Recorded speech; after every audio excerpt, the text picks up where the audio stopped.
Hi, welcome to another episode of Hot Takes. That there clever Robert Jenrick, he's got a brain, hasn't he? He's realised that for the Tories to win the next election, he has to appeal to reform voters. He has to bring them back into the fold. Nothing gets past him, eh? He's like Quicksilver. The only trouble he's got is, it's people like Robert Jenrick that drove these people away to reform in the first place. And his claim that should he become leader, he will bring them back, is therefore rather empty. I don't think he can do it. People got fed up with the wets, with the left turn the Tories were taking. After all, this country is Tory at heart. That's why the Tories have been in power for 3/4 of all governments. People are Tory.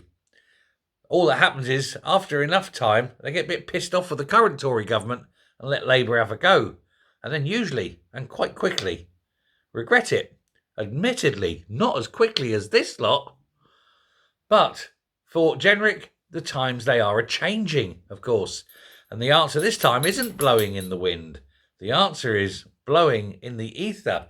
Because he has got to accept that it's no longer a two-party state. This time, there is a third realistic party of government. And he cannot attract those voters back because he is the problem. Should he become leader, we'll find out in a couple of weeks' time.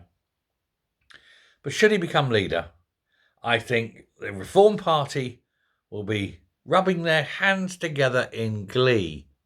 They know they're already now beating Labour, and with Jenrick in charge of the Tories, that threat will have disappeared, and indeed, even more Tory voters will swing across to Reform, simply to give the Tory party a further punishment beating for not having a Tory as leader.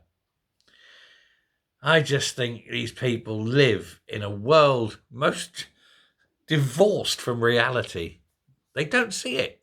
They cannot see it. They just go through willful ignorance, perhaps. Or they are just so far removed that it doesn't even occur to them that the real world does not match up and align with what goes on inside their heads. Hey-ho, he'll get a vicious awakening one day. Next election. Boom. Not that he'll be there, of course. But whoever's leader will face this. Anyway, there we go. Let me know what you think. Is Jenrick off his head? Or does he have a chance of pulling back Reform voters? Shouldn't think so. Anyway, let me know. Thanks a lot. Bye.